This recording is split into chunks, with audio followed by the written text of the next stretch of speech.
to Mongolia? Czy to Kirgistan? Czy to może Kazachstan? I zdrówko. Pani sołtysowo, ja myślę, że to jest 70 V. Zgadza się.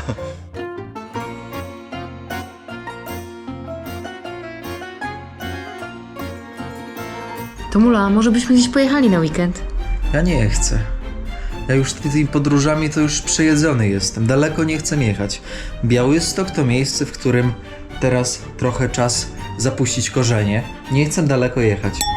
Tomasz, ale ja wymyśliłam. Zobacz, jakie fajne. Do Kazachstanu byśmy pojechali. Do Kazachstanu to daleko. No zobacz, godzinę stąd. To Kazachstan? No jak? Zobacz. Co ty mówisz? Jurty kazachskie? Żurawie? A ile to kilometrów od Białegostoku? Około 100 tylko.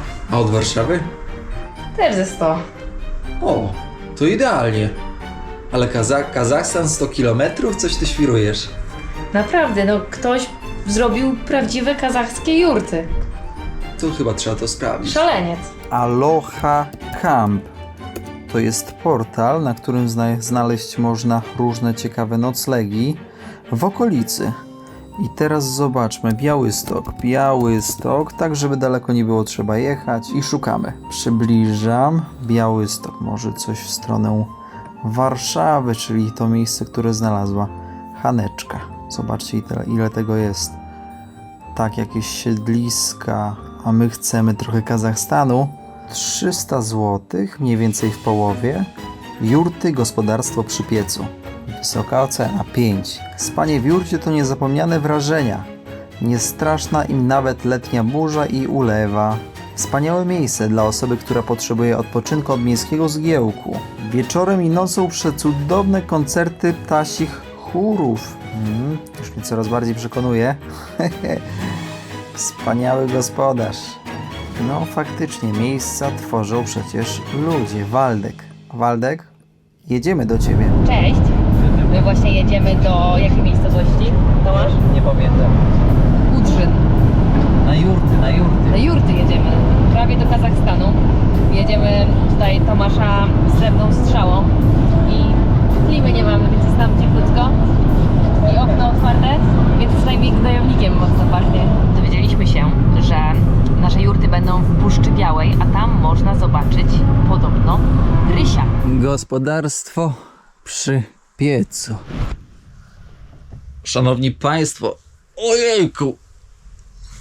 Gdzie ja jestem? Gdzie wy jesteście? To ja nie wiem. Czy to Mongolia? Czy to Kirgistan? Czy to może Kazachstan? Jurta bardziej kazachska. Muszę aż założyć okulary, bo własnym oczom nie wierzę. Jeśli można szybciej znaleźć nietuzinkowe miejsce o charakterze podróżniczym, to właśnie chyba to zrobiłem. Moi drodzy, jak człowiek chce podróżować, ale nie jechać daleko, tylko zostać w Polsce i nieopodal Warszawy bądź Białegostoku znaleźć coś z duszą, no to na Aloha Campie takie miejsca można znaleźć. Zobaczcie, jak te jurty są ukryte w lesie. No i najlepiej jest w nocy. Wczoraj padał deszcz, grzmiała burza, pioruny. No po prostu powiem wam, że kosmiczne doświadczenie. A ty jesteś sobie w jurcie i tak deszcz pada. Kap, kap, kap, kap. Tutaj, moi drodzy, jest łazienka. Prysznice. Proszę.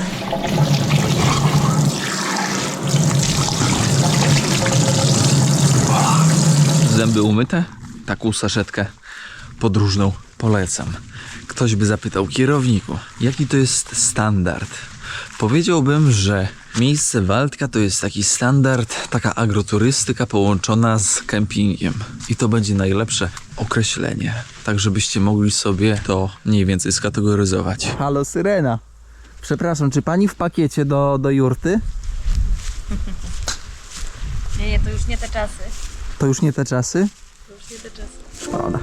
Tradycja oddawania żony lub córki gościowi na noc przez niektóre grupy nomadów, aby zapewnić gościowi ciepło, jest tematem, który pojawia się w różnych przekazach historycznych i etnograficznych. Niemniej jednak jest to kwestia złożona i niejednoznaczna, a jej interpretacja może się różnić w zależności od źródeł. Aloha, szefowo. Aloha! O, jak radzi. Czy twoje marzenie, małe marzenie zostało spełnione? Spaliśmy w jurcie, w której ja nigdy w życiu nie spałam, a bardzo dużo o nich słyszałam. I jeszcze mieliśmy piękną grę deszczu i grzmotów. I było super. Na początku myślałem, że może jurta będzie przeciekać. Dała radę? Teraz wam nie będę opowiadać o jurcie, tylko o jurcie opowie wam człowiek, który to zbudował. Człowiek, który jest właścicielem, pomysłodawcą, wykonawcą. Drodzy Państwo, jak poczekacie jeszcze troszkę, obejrzycie odcinek, nie wiem w której części, to otrzymacie dodatkowy bon na to, żeby tutaj przyjechać. 100. Przyjechać do jurt, odpocząć, zaznać troszkę kazachskiego klimatu. Dlaczego? Ponieważ jest to współpraca z Aloha Campem, miejscem, gdzie możecie znaleźć takie nietuzinkowe miejsca na wypad weekendowy i dłuższy. Hania, nie świruj! Nie świruj! Hania, nie na robocie takie świrowanie. No co ty?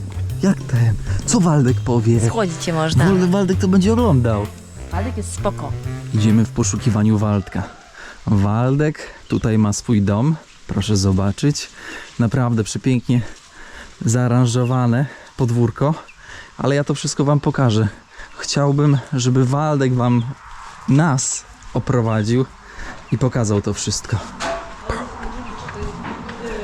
Stodoła. Gdzie jest Waldek? Dzień dobry, gdzie jest Waldek? Mistrzuniu, mistrzuniku. Zefir został znaleziony w Tykocinie, a mistrzu nie wiem, gdzie został znaleziony. Idziemy szukać Waldka. Waldek? Waldemar Ławecki, właściciel jurt. Człowiek, który przywiózł te jurty na własnych plecach. Dobrze mówię? No może tirem, nie na plecach, ale Tirem? Naprawdę? Z Kazachstanu? cały duży tir oczywiście.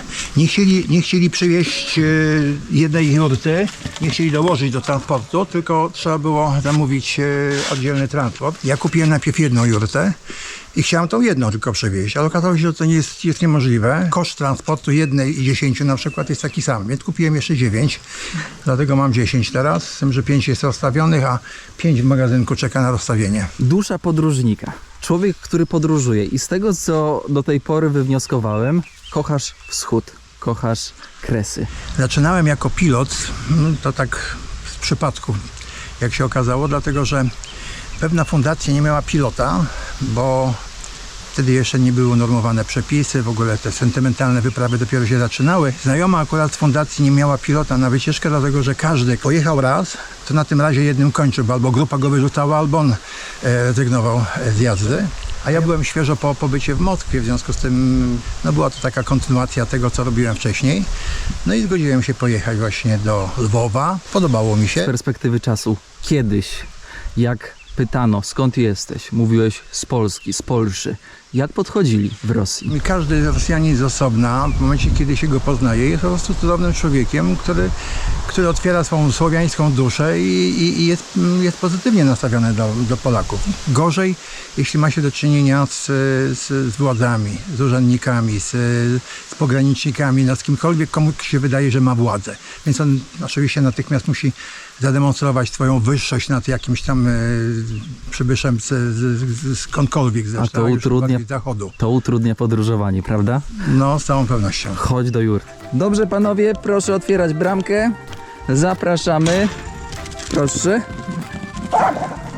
Waldek, póki dojdziemy do jurt, chcę zaznaczyć, że przy jurtach też masz miejsca, gdzie można sobie kiełbaskę zrobić, między innymi. Na ruszcie można również steka zrobić albo coś bardziej wykwintnego, jeśli ktoś sobie życzy. Co byś zaproponował z takich dań kazachskich? Co byś tutaj na ognisku?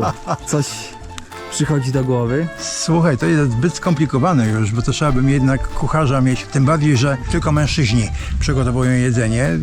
Kobiety są nieczyste, w związku z tym one nie powinny wspólnie z mężczyznami nawet przygotować. Jeśli przygotowują to same po to, żeby mężczyźni nie wiedzieli, że jest to robione przez panie. Miałem kiedyś turystów z Kazachstanu, którzy wymienili menu, jakie powinny być. Powinny być manty, powinny być szaszłyki z barana. Powiedziałem, może się bardzo chętnie, nie ma problemu, mam kucharkę, która może to wszystko przygotować. Kucharka? Powiedzieli, nie, to my rezygnujemy, my sobie sami to przygotujemy.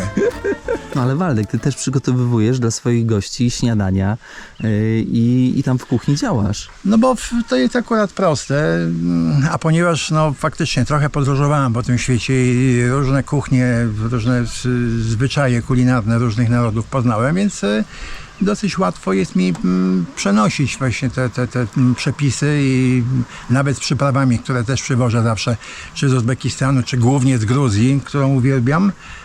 No i te smaki dodaję tutaj do naszych lokalnych, podlaskich również potraw. Na łonie natury odpoczywać sobie w kraju, nabierać mocy. Poeta podlaski. No, poeta. Podejdźmy pod jurty. Zastanawiam się, Waldek, nad budową jurty. Ja na przykład mam pytanie, czemu jurta jest okrągła? Przecież to jest niewygodne i niepraktyczne. Wbrew Poza pozorom ogrzewaniem. jest to najlepszy pomysł na to, żeby właśnie w takim kształcie mieć swoje mieszkanie. Po pierwsze dlatego, że najłatwiej jest ogrzać, a jednocześnie jak jest chłodno, to najlepiej to ciepło, które jest w środku, zatrzymać. Idealny kształt to jest kształt koła, to jest kształt kuli. I to nawiązuje do tego, co przecież starożytni już wymyślili. Taka jest tradycja i tak zawsze było, tym bardziej, że tradycyjne jurty były robione z grubego filcu. Filc wykonywany jest w banalnie prosty sposób.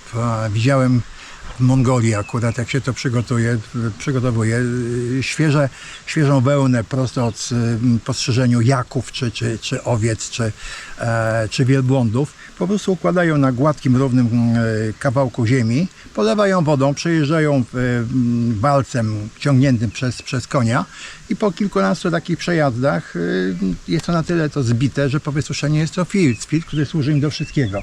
Bo po pierwsze i ściany, i dach jurty właśnie wtedy jest przy twojej grubości, jest zabezpieczeniem przed deszczem, bo to nie przesiąknie tak bardzo od razu.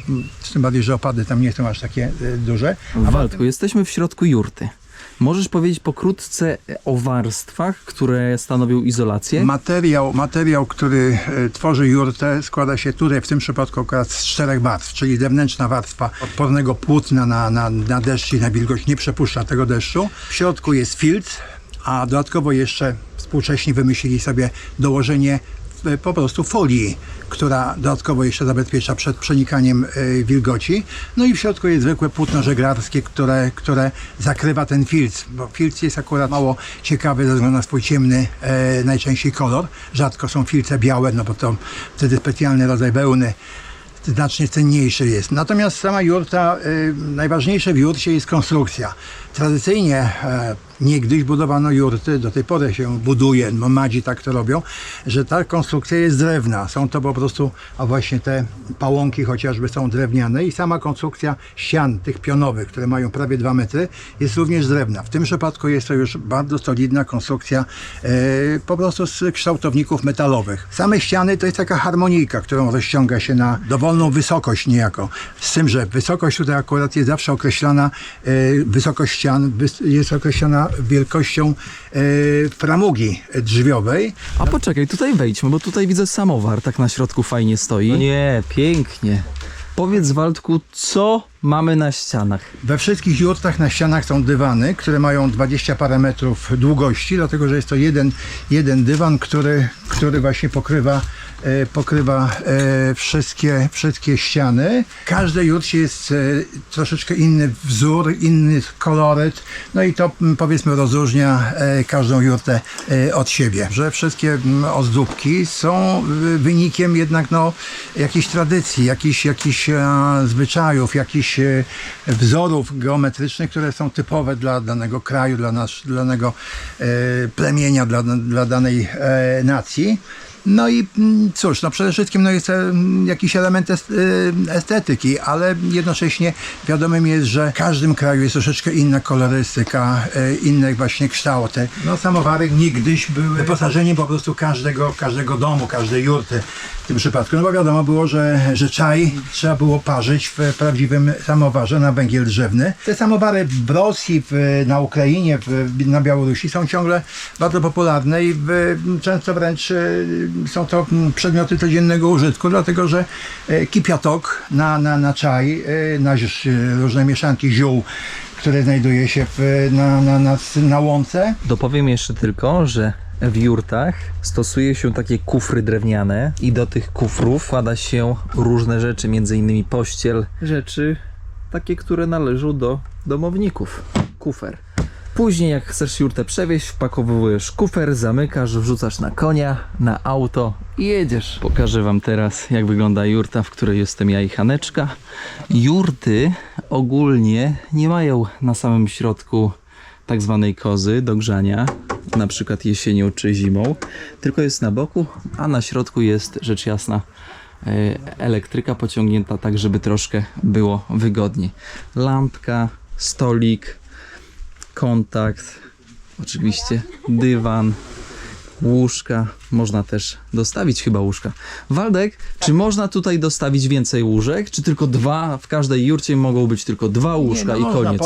Powierzchnia jurty wbrew pozorom, mimo że jest okrągłego kształtu i pozornie niewygodna, no to jest prawie 20 metrów. Na 20 metrach często mi się zdarza, jak jest taka potrzeba, bo są tacy turyści, którzy rezerwują sobie w Aloha Camp pobyt, życzą sobie na przykład pobyt z dwojgiem dzieci albo jakiś inny układ. W związku z tym 3, a nawet 4 łóżka spokojnie się mieszczą i nawet jest jeszcze miejsce do poruszania się. Waldek, jest zima, jest -10. Czy w takiej jurcie można by było sobie pospać, przyjechać do ciebie? Błyskawicznie w takiej jurcie można doprowadzić temperaturę do takiego stanu, że zdejmuje się koszulę i przy trzaskającym mrozie na zewnątrz. W jaki sposób? Po prostu paląc ogień w zwykłej, prostej kozie. Niewiele to kosztuje, jest proste bardzo w obsłudze. Dla mnie tylko był kłopot taki, i to było od razu moim życzeniem przy zamawianiu jurt, żeby właśnie w odpowiednim miejscu był zrobiony otwór, przez który mogę wypuścić izolowaną rurę, która nagrzewa się, w związku z tym musi być specjalnie izolowana, żeby materiał nie przegrzewał się. Jedziemy do miejscowości Brok.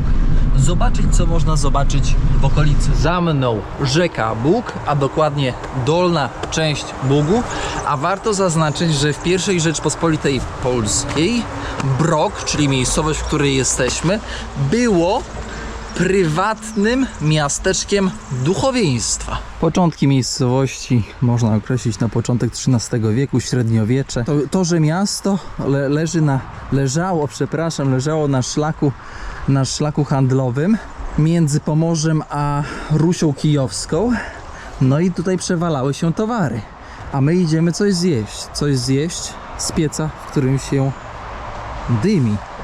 To jest restauracja pod wiatrakiem. Jak przyjedziecie do Waldka, no to warto wychylić nosa troszkę dalej. Zobaczmy, co mają. Hania, co ty na imprezie? Uważam, zawsze jak gdzieś idę, to ważniejsze jest nagrywanie dla was wszystkiego, a nie jedzenie. Zupa gyros. Jedliście? Bo ja nie. Podjadłem mi frytę, widzieliście to. Test honorowy schaboszczaka. O matko. Schaboszczak domowy. Frytka. Mrożona. Ale dobra. Jedzenie na szybko. Pod wiatrakiem. Pamiętniki z wakacji. Pyszny gołąbek. A ja ostatnio jem wszędzie gołąbki, więc już się znam na nich. Hania dostała podwójną surówkę, bo jest wegetarianką. Test gołąbka, bo nie wierzę. Przepraszam, delikatnie. Pomidorowy. Ale czuć to mięso. Dobry, nie? Taki bardzo intensywny. Przeprawiony bym trochę powiedział, ale spoko. No i plaża jest przy Bugu. No to trzeba się tutaj rozgościć. Do wody wskoczyć. Hania, zrób nura. Zrób nura. Zielona woda. Zielona, ale pamiętajcie, że rzeka Bóg jest rzeką zdradliwą. Ze względu na to, że zobaczcie, tam dalej, jak jest płytko, tam jest może 1,20 m. A w niektórych punktach, no to rzeka może mieć po 3 metry, po 4, po 5, więc trzeba być naprawdę uważnym. No i nurt też momentami może zaskoczyć. Bądźcie uważni. Kluśniem, tupśniem, bo utuś. Natomiast powiedziałem o 2 godzinach, w czasie których jestem w stanie zamontować jurtę, ale daleko mi do rekordów, które mają na przykład Mongołowie, bo oni potrafią nie tylko jurtę, ale cały swój dobytek zapakować na wozy i pojechać dalej w ciągu pół godziny. W kraju, akurat w przypadku Mongolii, 5-krotnie większym od Polski, a jest w sumie 3 miliony mieszkańców, z czego 1,5 miliona w Ulaanbaatar, w związku z tym to jest po prostu pusty kraj.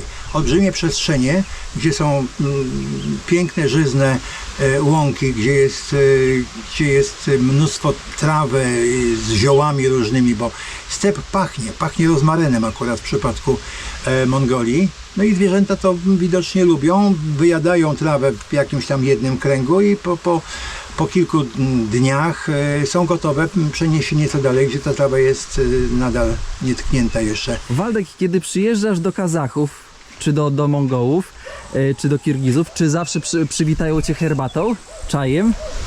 No, bardzo często jest to początek spotkania, początek jakichś rozmów. Masz tutaj studnię, czy korzystacie ze studni? Wiem, że chyba są takie warsztaty pobierania wody, co? Żurawiem. Bo to nie jest taka prosta sprawa. Dla mieszczuchów, dla warszawiaków i innych mieszkańców dużych aglomeracji miejskich to jest jednak już... Coś zapomnianego? No to Waldek wraca do korzeni. żuraw, czyli takie urządzenie, które pomaga wyciągnąć wodę. O rany, niski poziom jest. Ile masz tych kręgów? Raz, 2, 3, 4. No to na 4 metrach masz wodę. Dlatego bez wysiłku wyciąga się wodę właśnie. Jasne jest, że z tej studni niegdyś, jak nie było wodociągu wiejskiego, normalnie korzystano. Jakiś ogromny piec. Cóż można w tym piecu wypiec, stworzyć? To była moja pierwsza inwestycja. Znaczy na fundamencie, który już tutaj był, postanowiłem zbudować wiatę, ale wiatę od razu chciałem zrobić odpowiednio dłuższą, właśnie po to, żeby zbudować piec.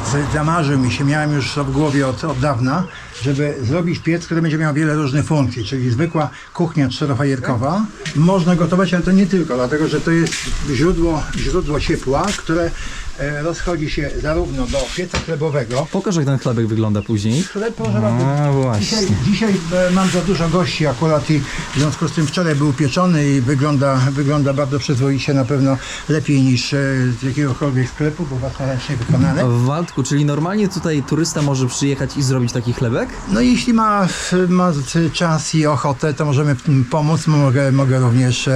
Mogę również upiec samodzielnie, jeśli jest takie życzenie.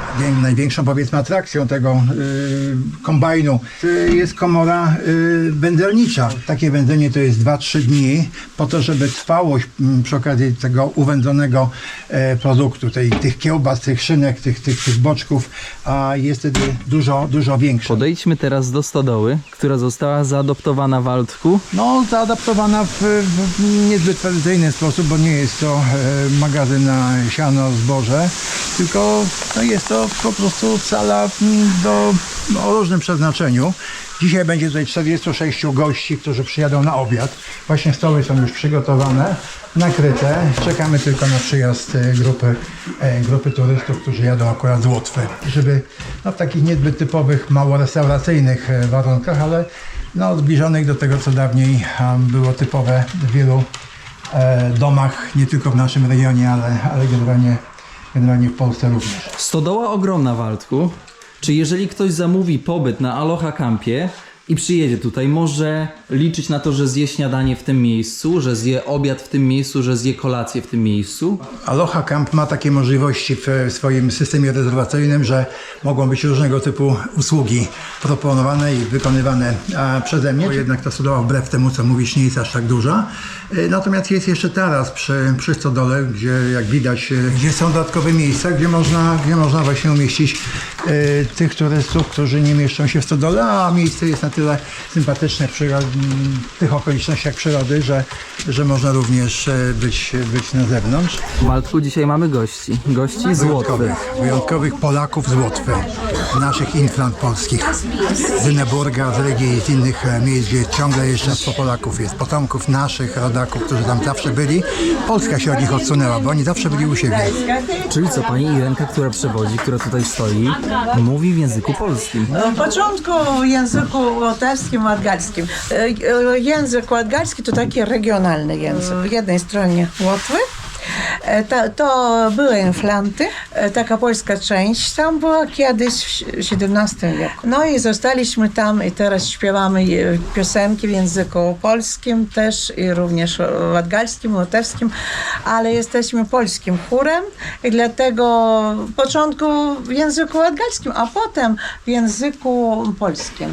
Moli broli kliati taisa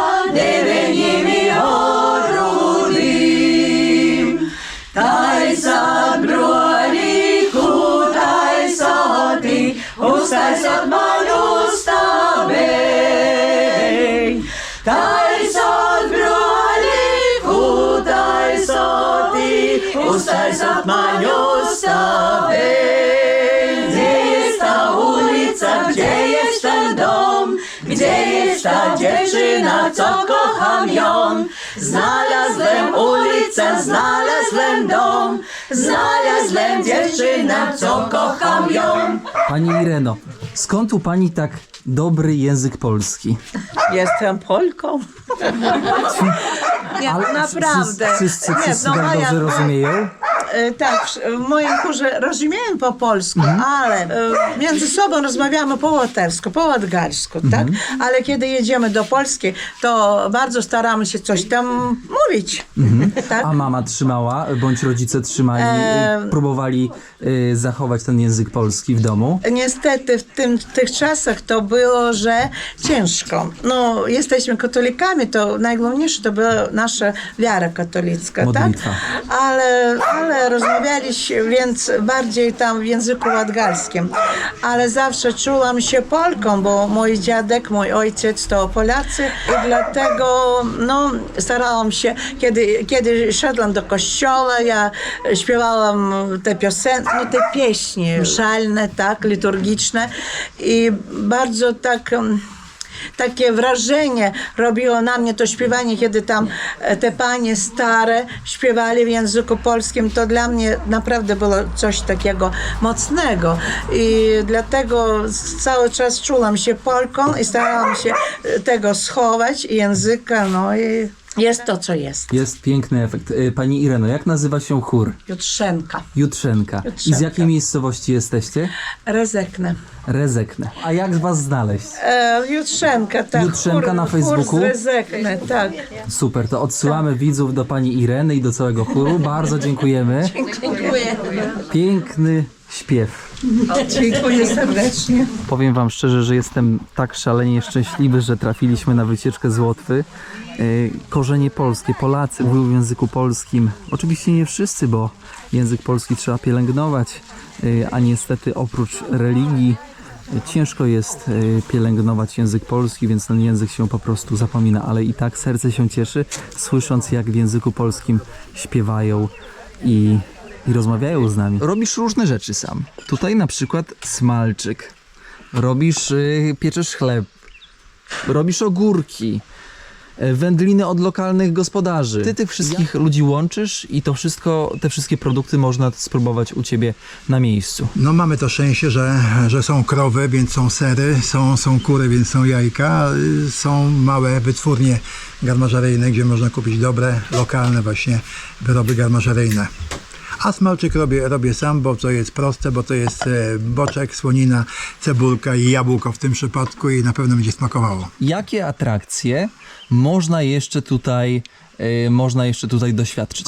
Mamy to szczęście, że jesteśmy na skraju Puszczy Białej. Puszcza Biała jest pięknym kompleksem leśnym. W pobliżu jest Bóg, który bardzo pięknie meandruje i można organizować spływy kajakowe właśnie to w pobliskiej miejscowości Dobrańszczyka akurat dopływając. Mamy konie. W pobliżu jest kilka stadnin, gdzie można popróbować jeździectwa. Są rowery, są bardzo dobre ścieżki rowerowe prowadzące przez sąsiednie wsie i można również po dobrze przygotowanych ścieżkach leśnych jeździć na rowerze.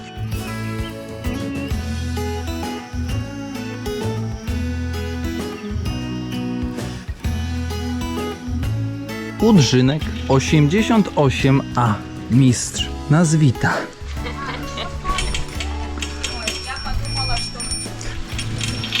U Waldka można rower wypożyczyć i zobaczcie, taki rower, Romet, składany, praktyczny, bo jak nie masz miejsca w piwnicy, to sobie składasz na wpół i wiesz, i sobie go wkładasz. Możesz do samochodu nawet go włożyć.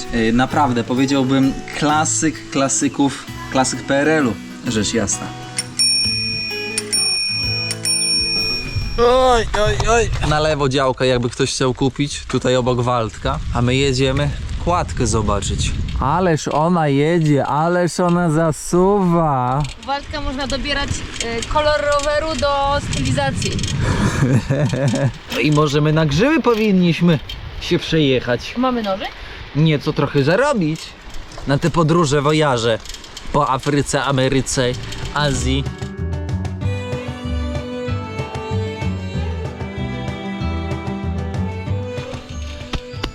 Znacie te końskie muchy? Rower tu zostawiam. Końskie muchy, które są takie upierdliwe, to właśnie one tutaj na bagnach są. Ja się nie dziwię, że ten ryś tutaj się wybrał w te rewiry. Idealne miejsce. Tutaj pewnie łosi duża, więc trzeba uważać. Użytek ekologiczny. Cisza, spokój. Ptaki śpiewają. Cud miód. Pamiętajcie o tym, że jak u Waldka będziecie rezerwować pobyt, no to koniecznie wpiszcie tam kod promocyjny jak to daleko, bądź jak to daleko 100 i będziecie mieć 100 upustu. W razie czego zostawiam w opisie pod filmem, a wszystkie inne informacje już będziecie zdobywać z odcinka, tudzież prosto od źródła, czyli od Waldka. Tu na miejscu. A dzień dobry, a co pani robi? Dzień dobry. Hanna mówi, że gryzą muchy, gryzą. A to jest właśnie ta kładeczka. Ale jak pachnie tutaj. Ale pachnie. Ale ten zapach jest niepowtarzalny. Słyszycie te muchy?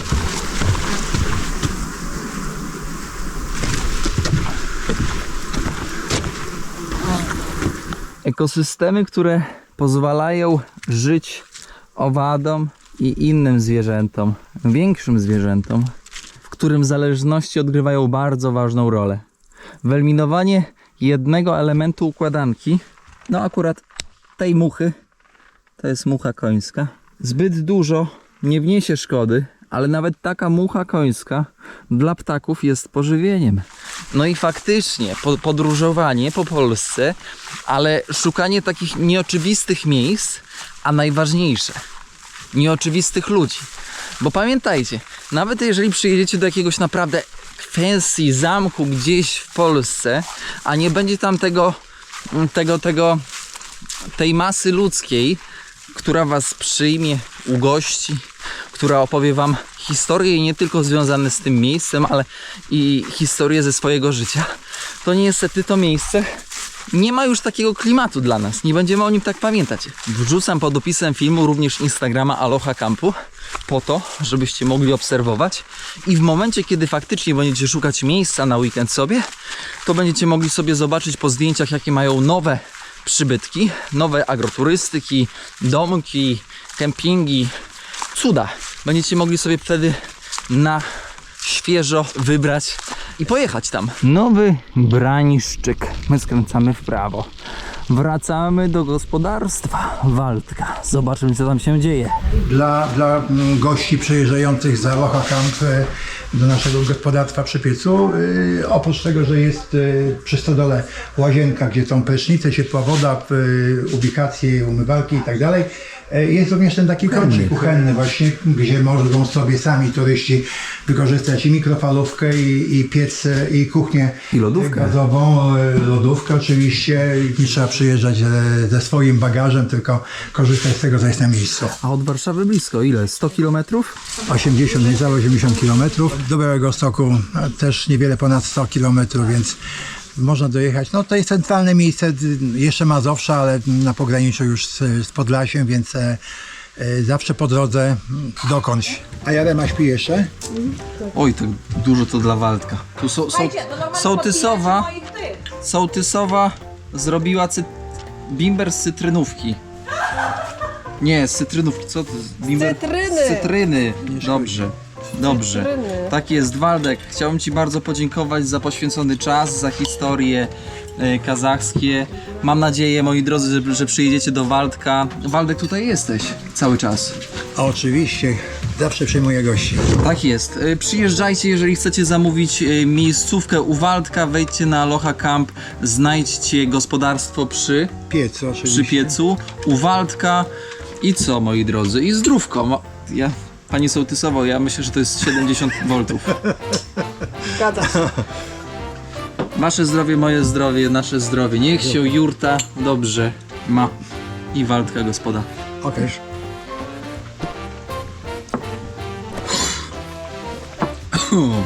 Łagodnie. Na zdrowie! Łagodnie. Pod opisem filmu, moi drodzy, znajdziecie kod zniżkowy o wartości 100 zł na pierwsze zamówienie. Gospoda pod piecem, a 100 to dużo pieniędzy. A 100 dobrze zainwestowana we wspomnienia to jest złota 100.